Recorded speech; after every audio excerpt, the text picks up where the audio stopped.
Welcome to the Psycho Studios podcast. We come to you recorded live from the desert, Phoenix, Arizona. I'm Mr. Z, and co hosting is Mr. W. We are a father son team that brings intelligent creativity to our podcast and newsletter. We are a TV film production company, and we're excited for this year. We focus on writing and have several ideas that we will be pitching earlier this year. We bring big time horror fans and this platform to connect with our psychos. We explore the art side of things with horror related images and art pieces. We hope you enjoy our revamped format. All right, some of the topics we explore have been whittled down, so we're trying something new, and I'm excited about it. We're going to explore film and music in a little bit different way. And as always, let's leave politics at the door. We're going to be fun, thought provoking, value add, provide our listeners a space to dive into film and music, and we're honest and care about our fellow humans. Why not stop scrolling for about an hour? Mr. Z is going to make sure I stay on top of that. We're taking a deep breath, and we hope you all do too, and share gratitude and appreciation for the little things. Regarding the Psycho Studios podcast as well as our newsletter, The Sprinkler, each episode and chapter will be fun, engaging, and contain practical life skills to help our listeners with efficiency and money savings. We will be dropping our podcast on the first of each month along with our newsletter. And we've trimmed our podcast and newsletter menu. We want to have our podcast come in at around 51-50 minutes, and our newsletter has been edited a little as well. Check us out on our website at psycho-studio.com. That's psycho-studio.com. And we're still going to keep the quote. I love quotes. And this one, Mr. Z extracted right from the film that we're going to explore. The quote goes, "The way you walked was thorny, though no fault of your own. But as the rain enters the soil, the river enters the sea, so tears run to a predestined end. Now you will have peace for eternity." And man, that is about as deep as it gets, especially when you think about how old that quote is. And that was said by Maliva, who's the gypsy woman in the movie, and this month's film and album. So that's what we're going to do. We're going to pair a film, regardless of era, and then album. And the album will be linked to that film based on an era. It might not be the exact year, but it'll be that period, as it were. So we're going to cover The Wolfman today from 1941, and Frank Sinatra Sings Cole Porter, and that was released in 1944. And it's just going to be a open conversation about the film and the music. And I've got a few details there, Mr. Z, and then, let's just have at it. So The Wolfman, 1941, 81-minute runtime. Boy, you want to talk about how that compares to where films are today. It was released in December of 1941. The budget is listed as $180,000, which in today's dollars, that would be about 3.8 million. So still, in the big scheme of things, a lower budget film for Hollywood. And the album, Frank Sinatra Sings Cole Porter, 1944. It only had a runtime of 53 minutes, but there's 18 tracks. You want to talk about those songs being short? I don't know how they squeezed 18 into 53 minutes, but they did. And that was released in February of 1944. Do you want to jump into The Wolfman first? Yeah, let's talk about the Wolfman. So, let's sit back and see what 1941 had in store. Yeah. So, unfortunately, unfortunately, we had something terrible going on, which was World War II. So if you kind of get that mindset, what things were going on there, and not to mention the attack on Pearl Harbor happened on December 7th, 1941. So all that's going on, as this movie's been released.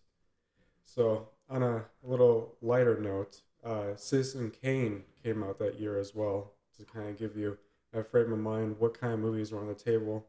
But if you look at all the movies that came out in 1941, the Wolfman and Citizen Kane were like the biggest standouts, if you ask me. Rosebud. And so, anyways, let's give it the score that we usually do. So, on a scale 1 to 10 is usually how we rate movies, and so I would give it a solid 6. That's interesting. Yeah, I'll give my score then. I'm gonna go 6.5, and I'm just comparing that to the other Universal Studios monster movies. That's where I'm going with that. That's how I even came up with that score. But it's interesting how you said World War II was taking place, and just throwing this out there. But do you think when you think about the tragedy, right? Pearl Harbor you talked about, and the movie was still released a few weeks later. Do you think in today's world, if something that catastrophic happened, would the movie still be released? It definitely would be delayed. Yeah. Yeah, that is wow, I didn't know that. That is a great tidbit. Yeah, because you think about, even during COVID, they pushed back. I know that was world phenomenon, but something for us so devastating, I would think a lot of stuff, especially a horror movie, I would definitely think that would be pushed forward. Yeah, great point. And it would have been worldwide, right? Pearl Harbor, even though it affected us, that affected the world. Right, exactly. And so on this scale, I just want to go into a little deeper of the movie itself. Yeah, let's. It's a black and white movie, and I think that really benefits itself for the type of movie it is. The lighting, the set pieces, they're all beautifully, and it seems like a cohesive world. Those movies, you talked about the budget, but they kind of seem like chopped up, or it looks like one area is like far away. It, but this seems like a real small town that seems lived in. Yeah, no, you nailed that, right? I've been kicking it around in my head, and I don't want to go down that rabbit hole now, but it's my understanding if you tried to shoot black and white today, it would be more expensive than color, right? I mean, you can just slap a filter on that bad boy if it's So done that's digitally. changed. Yeah, maybe that was a few years ago. But right, you're right. That's the beauty of those Universal Studios movies, the black and white and the shadow. And you nailed it. I feel totally immersed in this particular Universal horror movie. It doesn't seem choppy or anything like that. And the shadow throughout the movie it's breathtaking. For sure. Let's talk about the opening of the movie. Showing a person opening up a book, and it's talking about werewolfism, and it's talking about how that's a mental illness. Right, right, right. So that sets up the whole movie.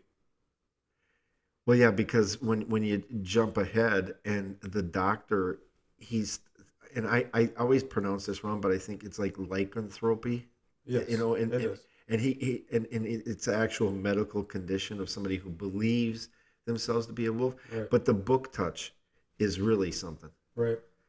And it starts up with our main character, Larry, and he's been away for 18 years, and he only comes back because his brother died. And I just think it's so funny. Nowadays, we do a better job of that, but the family looks like a family. But I mean, you talk about the son doesn't look anything like the father. It's just such a standout to me. Not even close, right? The actor, and we can get into those details later, but the actor who plays his father is, I'm going to guess, maybe 5'8", maybe. And he's in good shape, of course, maybe 175 pounds. But Larry, the actor who plays Larry, he's 6'2", 220. Looks like he could play linebacker. And they show a portrait of his brother, and it's totally just Larry. It's like if they were identical twins. No, I don't. Hey, Larry, do you have an old picture, they're saying to the actor, of yourself? We're going to use that as your brother. So I try to set my mind frame back then. That's what I like to do when I sit down to watch a movie. I try like, okay, this is the time period. Even if it was shot today, but they try to make it back then. I try to like, sink my teeth into what that reality was back then. That's cool. So one of the biggest things I know it's like first right off the bat in the movie is they, show this big ass telescope, and it's funny. The son comes home and he fixes or puts together the telescope, Yeah, got to work on that refractor. but it doesn't even know it doesn't. He's like pretending to work on it. It's just so silly, but that it's the time period. Well, he claims he was working on some big telescope in California, right? right? Before he flew back home. So, anyways, it just, but I feel like there's like a deeper meaning because they talk about the stars and kind of like the universe as a whole, and then instead of being so big, trying to look about the stars in the sky, he's peering down into the village Hey, Peeper. and he's like, oh, he spots a girl, and of course that's what drives the movie moving forward. I love that part. Hate to jump around a little bit, but when you said that about the deeper meaning of the telescope, it's interesting because they did use it. But there's one thing I felt they could have done. And how about show us the moon through the telescope at some point? Right. If we talk about the moon, it's so inconsistent because it doesn't make a sense because they give time frame in the movie like it's been a day or two, but then his love interest talks about how the werewolfism is like once in a while, so it would only be once every full moon, but they act like the full moon like It's happens constant. like 3 days in a row. Yeah, no, they definitely have some continuity there when it comes to the stars and the moon. And so the Bela Lugosi, right? So what didn't make sense to me is that so he, you know, attacks Larry, and he looks like a normal wolf. So why did they switch? I know the premise is the wolf man, but why did they switch it for Larry to be a man that's also a wolf? Yeah, that jumps out at you, no pun intended. When they have that, they do that kind of like a side angle when he's attacking, Yeah, and it's your it looks like the wolf from Little Red Riding Hood. that's what I would imagine it would be, but Right. that wouldn't sell things back then, right? Yeah, and they reference Little Red Riding Hood. At least Gwen, the character of Gwen, does at the beginning. But you're right. And then, wait a second, Larry Talbert, he's going to actually be a man wolf. Yeah. Yeah, well, at least they kept Bella's character. His name was Bella, so it made it easy for him.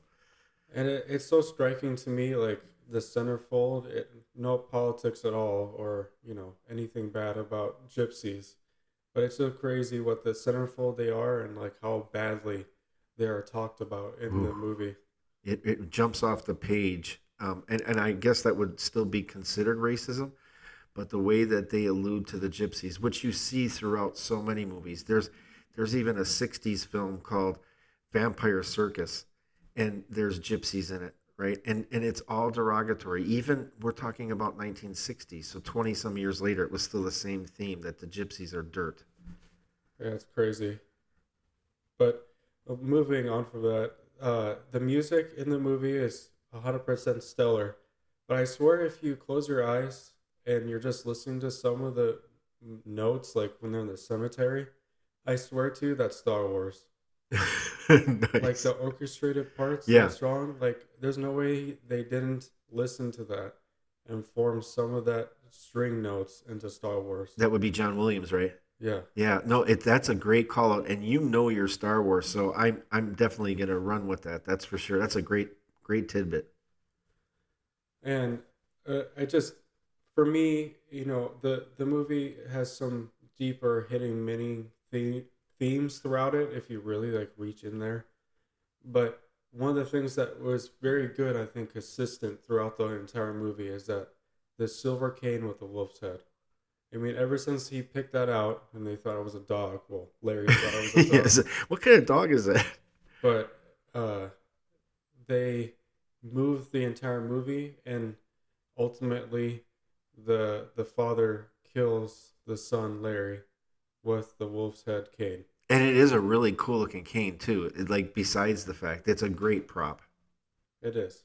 It's obnoxious almost.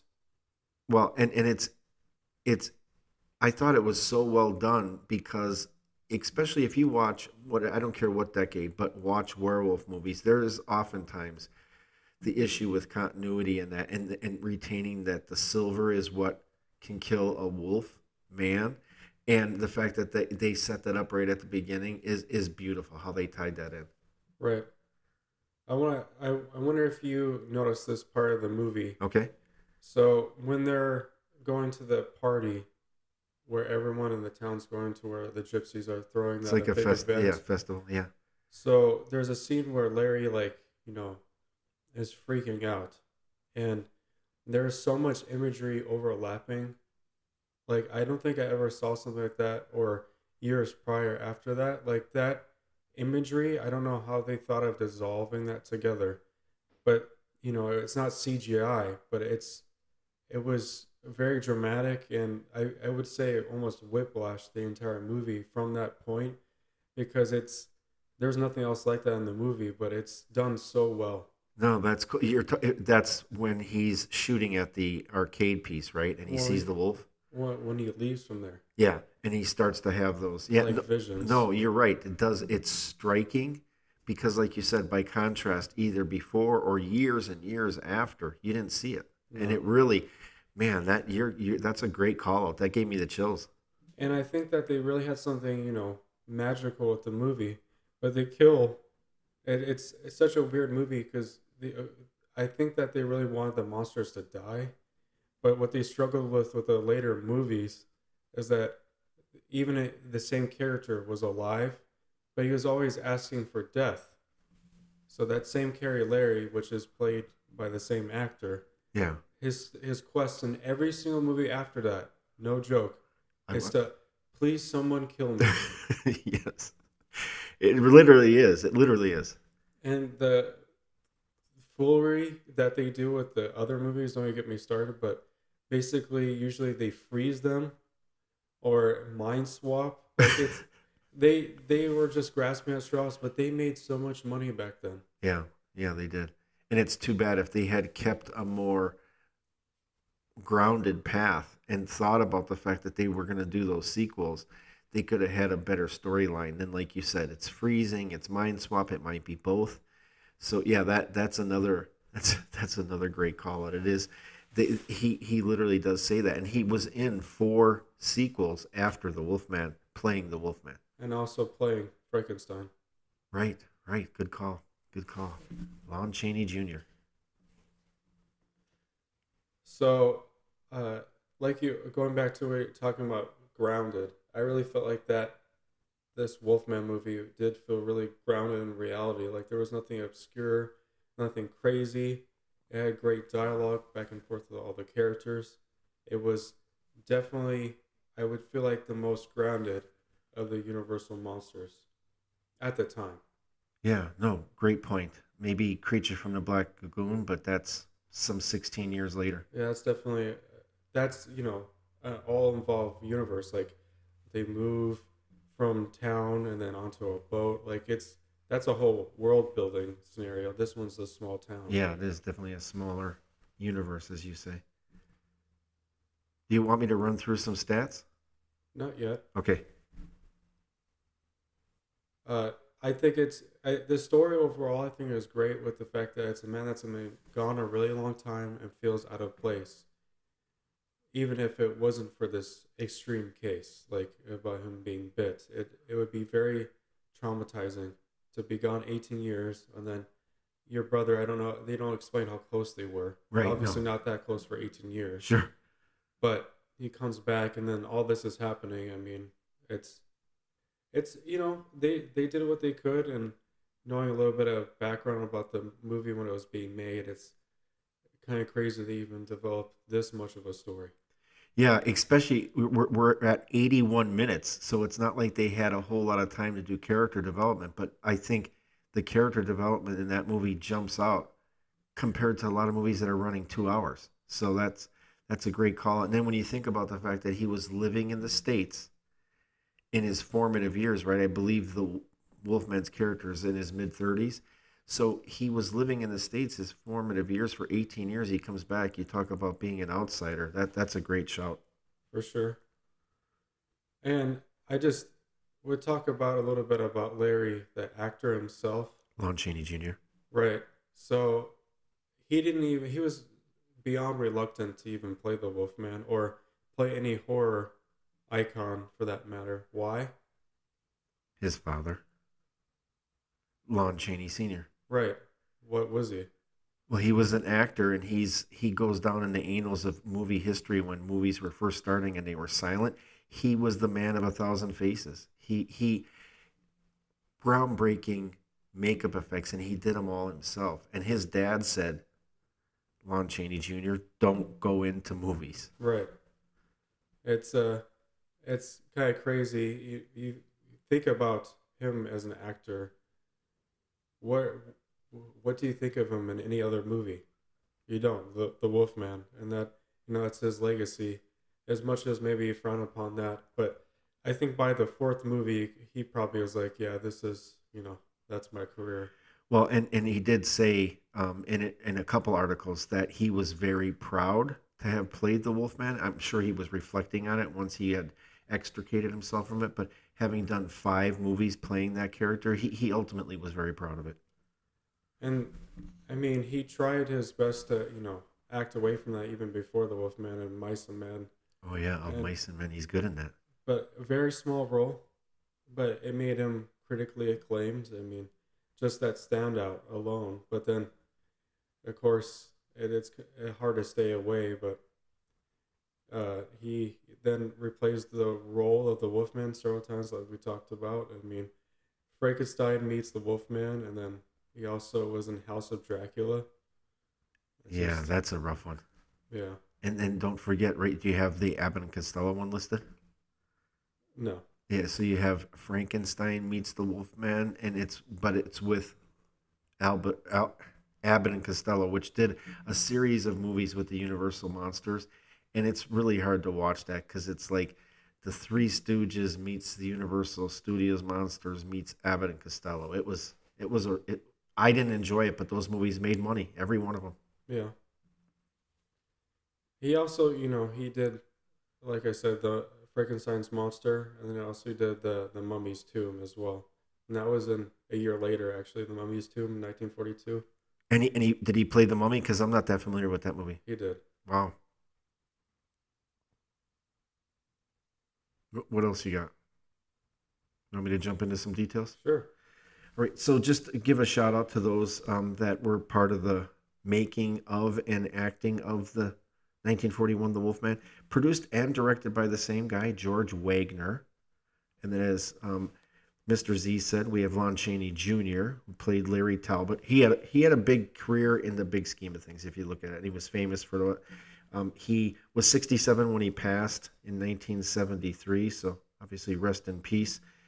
The introductory credits are cool, in my opinion, and I know we saw that in a lot of older films, but they show the actors from an image in the movie, and then Right. their name is underneath it. I don't Right. know. I like that. Their name and then who they're playing Right. as. Yeah, Yeah, it's just that's kind of great. cool. I don't know why. And I get today, like everybody seems to know everybody because of the internet and social media. And that, but I think that would be a cool thing to bring back.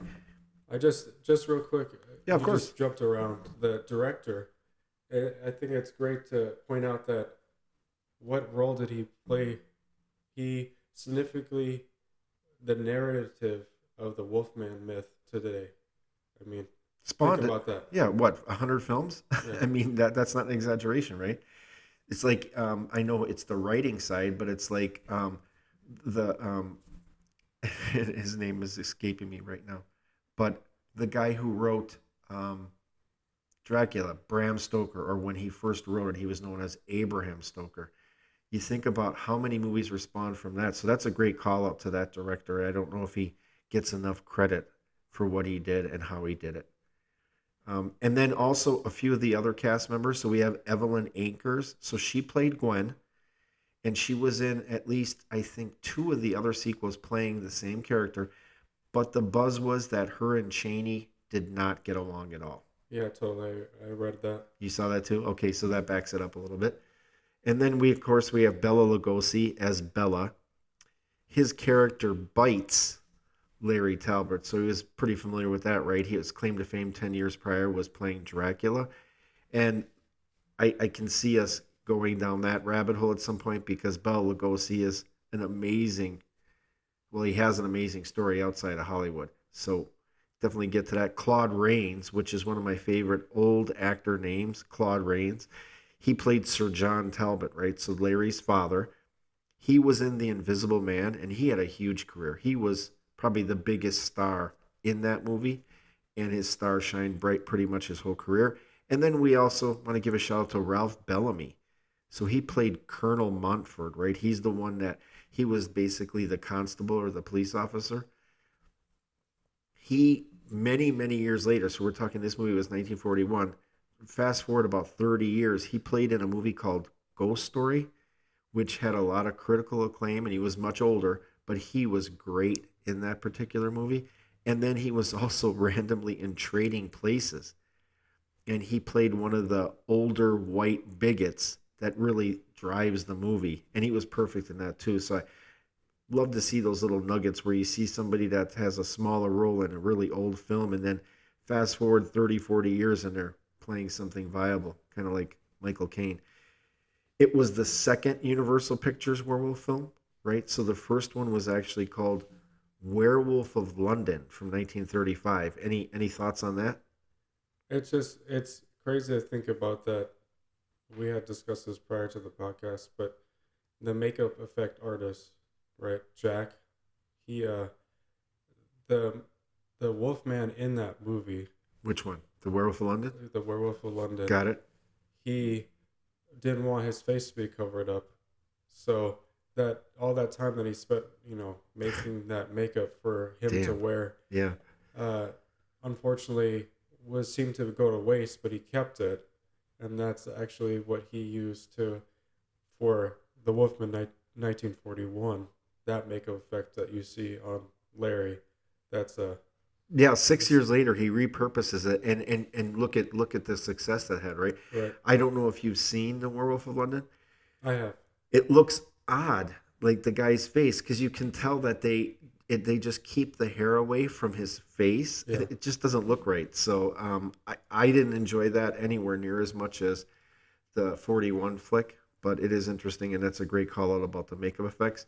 There was another sequel, so there should have actually been five sequels instead of four, and it was called The Wolfman versus Dracula.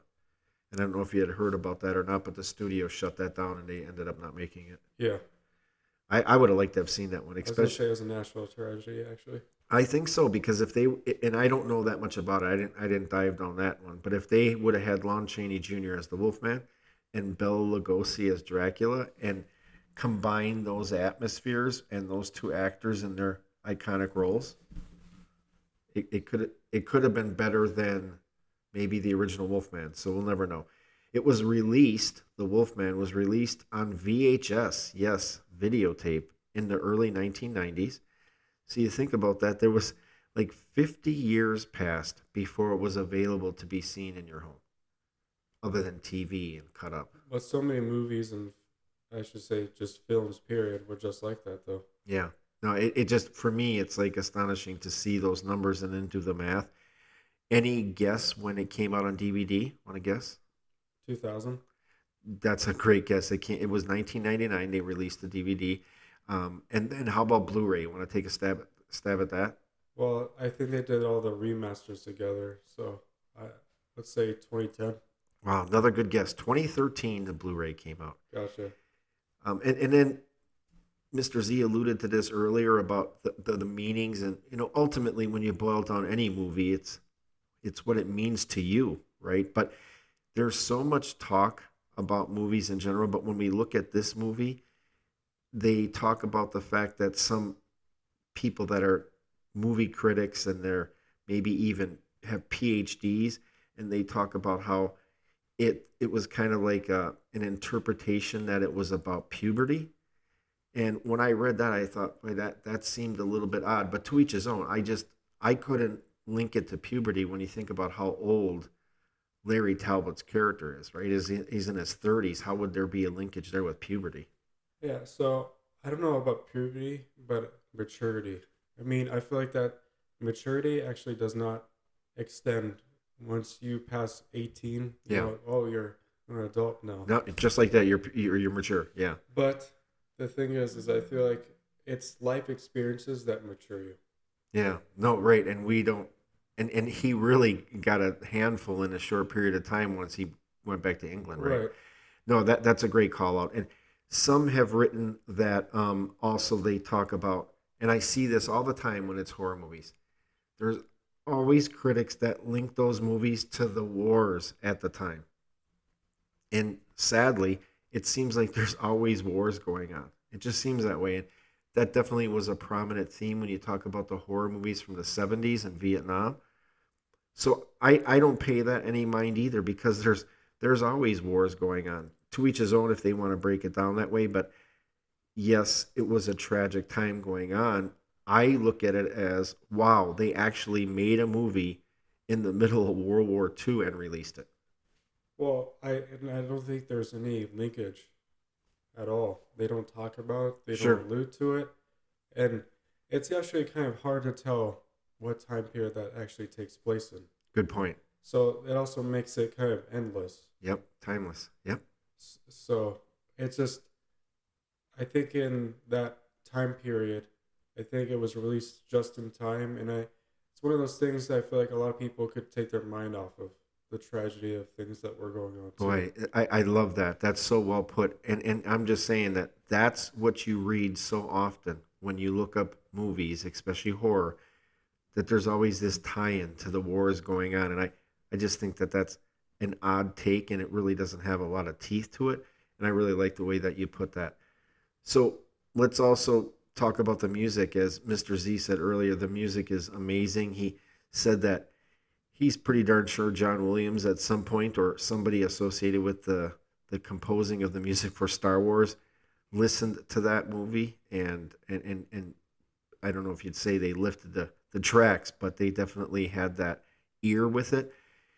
I hear some of the orchestrated scenes in there, and for me, because we are also going to talk about Frank Sinatra, I thought, boy, that orchestrated piece has a lot of that sound that Frank's album did, which of course would be Frank's producer using that because the album was 3 years after the movie, and how the movie made me feel. Sorry, go ahead. So that album actually was orchestrated so that it wasn't produced. Okay, so use that term. My bad. Yeah, so it was a live orchestra. Got it. So that's a lot of different times they did that, but that was actually, I didn't want to get into this yet, but that was Frank Sinatra's first solo album. Oh wow. And so that produced wise, that was his first solo album with a live orchestra. So basically, live in concert without the audience. Correct. Got it. That thanks for correcting that, and I that does make sense. Absolutely. So just a couple other things in regards to how the movie made me feel. So there's a strong connection to my childhood, being an old man, as it were, and it's hard to say that out loud. The only way I saw movies like that was on a Saturday night on something that was called Nightmare Theater. They would rarely show those Universal gems. It was usually some Z movie. They weren't even B movies. And so I have that connection of Mr. Z talked about how it was an escape back in the day for people, given the fact that World War II was taking place. For me, it was an escape from my childhood and what was taking place and just getting immersed in those movies. So I have such a fondness for those Universal monsters. And this is definitely one that stands out. I also wanted to give a shout out about when the girlfriend basically invites herself along. So there's Larry's going to go with Gwen. He's already asked her to go to, I believe, have their fortune read or something by the gypsy Bella. They didn't know it was Bella. And the girlfriend, she just basically barges right in and invites herself along, even though her and Gwen may have schemed that prior. And I think it's cool that they bring that trio together. We're talking 1941, but it is also odd that the girlfriend is perfectly fine with Gwen hanging out with Larry when she knows that Gwen is engaged.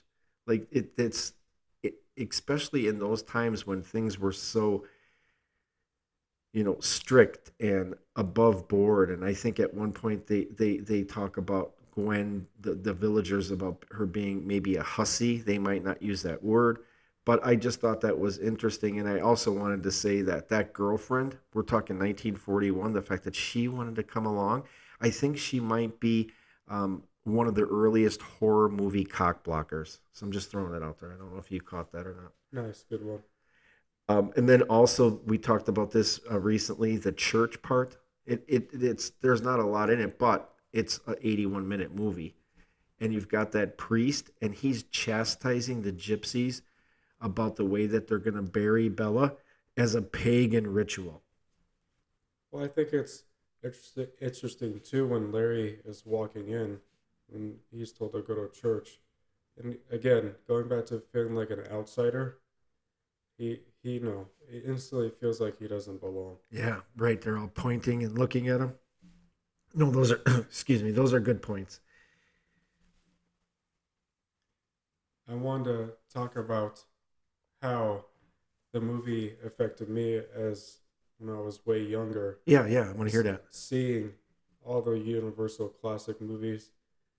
I feel like the Wolfman and the Frankenstein definitely stood out the most, but I do remember seeing the Wolfman and being like a little freaked out for sure after watching him. Just like the way he walks on his tiptoes, Wow, that is so and they cool. they always for some reason bring the camera sweeping on the foggy floor with the leaves, and then they show him walking on his tiptoes. I don't understand what that is, but that is still ingrained into my head to this day. Just like how spooky that was, and I still don't get it today, even being an adult, but he just kills people. Like it's not for food or anything. So it's like it's a monster. And when they say he's a monster, he is a monster because there's literally no reason for what he does other than ah, you're just at the wrong place at the wrong time and you're dead. It's so funny that you mentioned that because I've watched this movie now several times to gear up for this, just trying to find what that cadence looks like, and that always struck me too. It's like he literally is a monster, as you said, because there's no element of blood like a vampire or food like who knows what other kind of. I mean, it's almost an early Jason. Yeah. That's a great call, and I love that.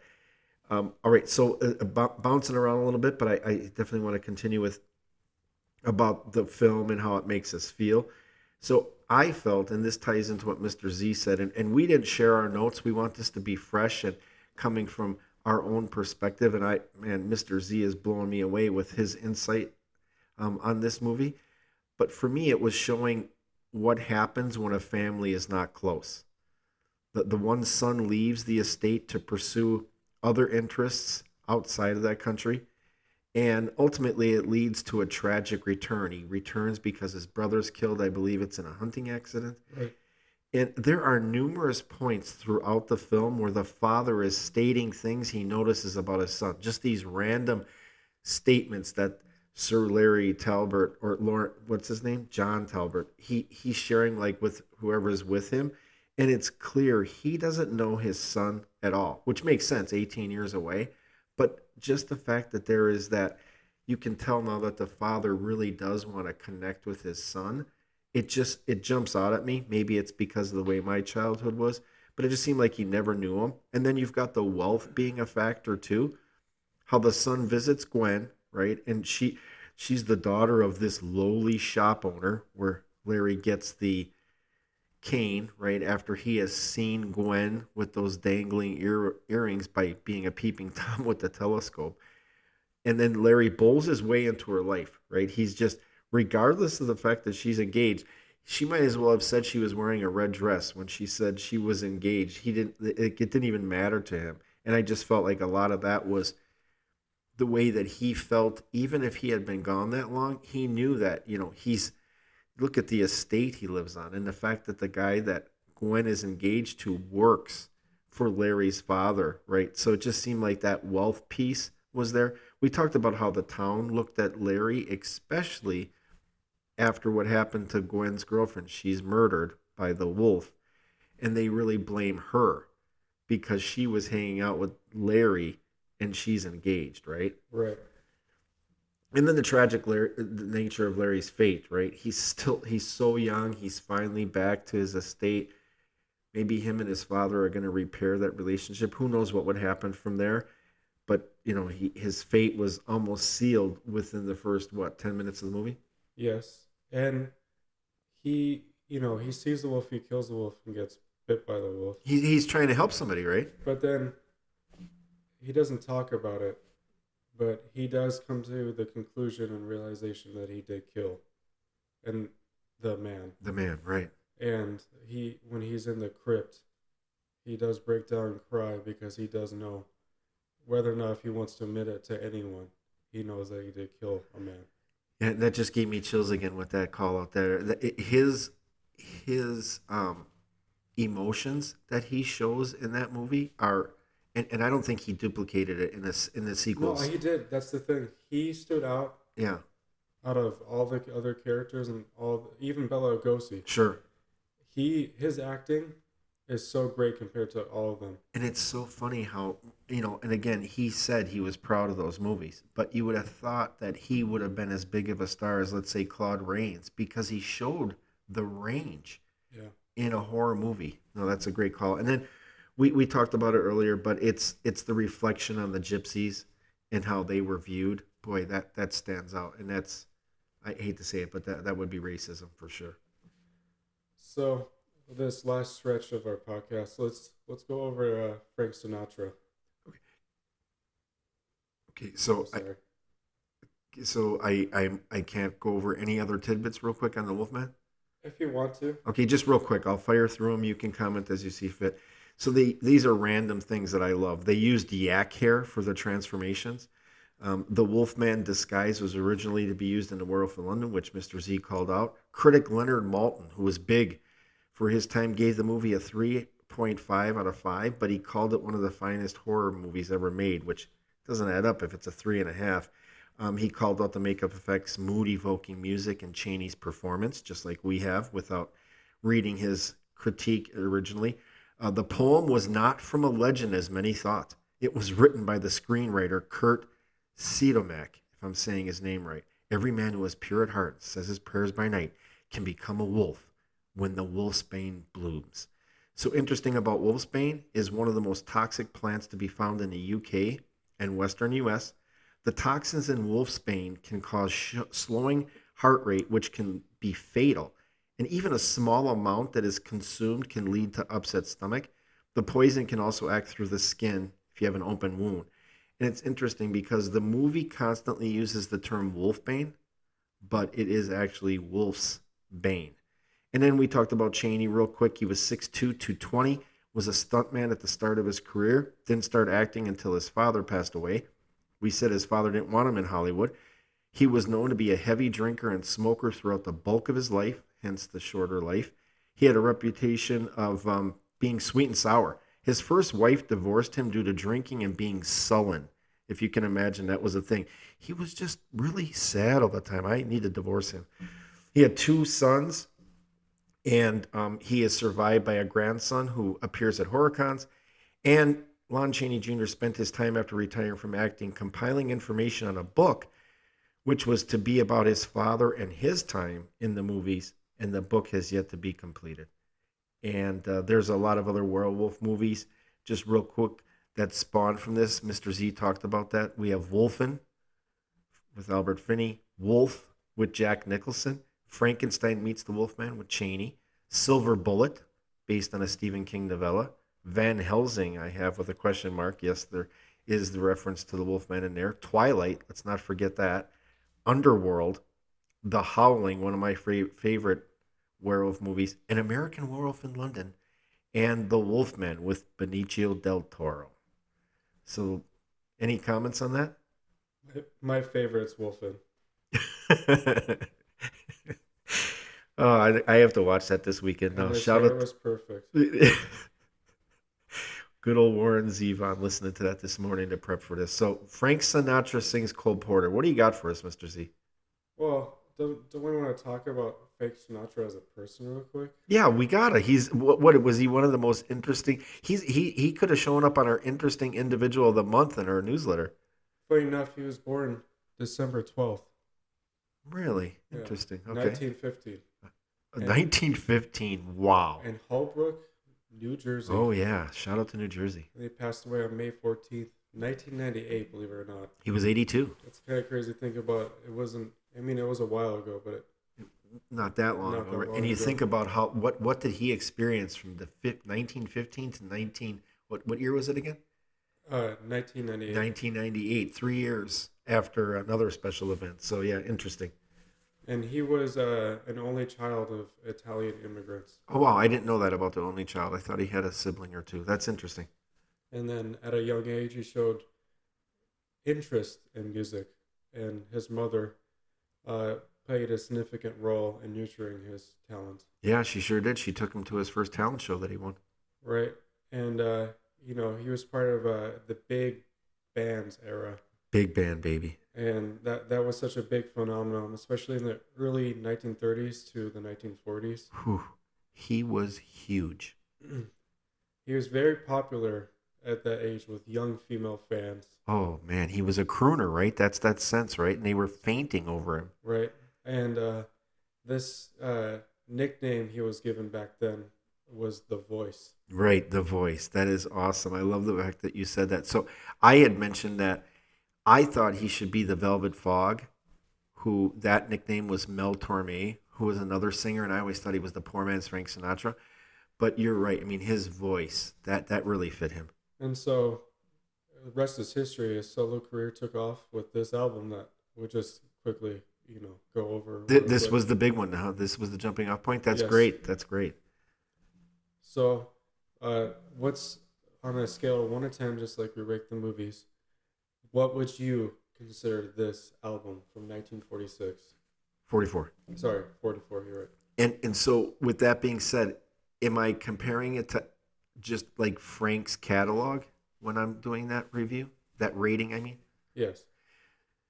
So I'm probably going to go 3 or 4, just because the era that I love of Frank Sinatra is the 1950s and the 1960s, where I really think it's even more of a big band sound, and then it starts to get a little bit of a jazzy tone, maybe some bluesy tone. So I prefer that. Maybe it's just because I'm not a big fan of really any music pre 1950. So probably going a 4 on that. A 4. Yeah. What about you? And again, that's based on what I listen to when it comes to Frank's catalog. I I say it's definitely a great jumping off point. So What are you giving it? I give it a 6.5. All right, fair enough. Yep. I mean, it's again not necessarily my type of music. I love his later stuff for Yeah, sure, but I mean, it definitely fits the time period that it's in, yep. and it's related more to war, as they coincide with movies. Yeah, But the boys are off, right? They're fighting. right, but this with the songs that are on there, you said 18. 18 and it's a total of 53 minutes, so they come at you fast. Right, it's one song is over and then the next one's hitting you fast. Yeah. But I feel like that they all coincide and they all have the same theme, Sure. Yeah, Cole and Porter. and they're you know like many songs back then were just about Love. love. Yes, Love, right? Yes, And fast forward to the 70s and you got Kiss singing Love Gun, right? yes. Thank you for that. How far music comes. Yeah, but I think that this album, is very historical and for him being a solo artist, going away from, but then he ended up going back to being in a Rat Pack, right? Yeah, yeah, famous Rat Pack, right? But I think that this what made him grow to be, again, world phenomenon. It's interesting. I didn't know that this was kind of the jumping off point, so that's a great call out. And I also love the fact that and it makes perfect sense. And now I can even recall some of my uncles talking about Frank Sinatra, and when you talked about how it was recorded with a live orchestra, that makes so much sense. So really, thanks for calling that out to the audience as well as myself. And I think that's what gives it a special It's like got a tone feel, to yeah. it. It's got a feel, special tone. And I think I really connect with this album. And I didn't tell Mr. W that I did this, but I also played the movie on mute and played this through the whole movie to watch it with it playing. Interesting. So I didn't tell Mr. Z this, but the last 2 days I played his album on Spotify and had the movie playing, and I even had the movie sound up a little bit so I could at least hear a bit of it. So that great minds think I alike. just had closed captioning on. Nice, that's smarter. No, I love that tidbit. Anything else you want to rifle through? I just I look forward to being able to. We're gonna pick a more modern movie, and I think we're still gonna stick with the cadence of maybe doing a horror movie, Nice, please. but this time for something. I Yes, we're familiar with both these materials. Maybe not so much the Frank Sinatra piece, but we Right. definitely dove into Frank Sinatra before. Yeah. But very looking forward to the next set of music and movie. No, I am too. I'm excited about it. And I was excited about this because the format change and Mr. Z, this is his creation and I really like it. Can I run through some notes real quick? We have 1 minute left. I might need two or three. So Frank Sinatra sings Cole Porter, right? We talked about it. 44 release date. All songs were written by Cole Porter, who was famous for love songs. 18 tracks coming at you fast in under 54 minutes. Frank Sinatra won 13 Grammys, which is at least until probably the last 2 decades was unheard of. And he won an Academy Award as an actor. So so groundbreaking was his career.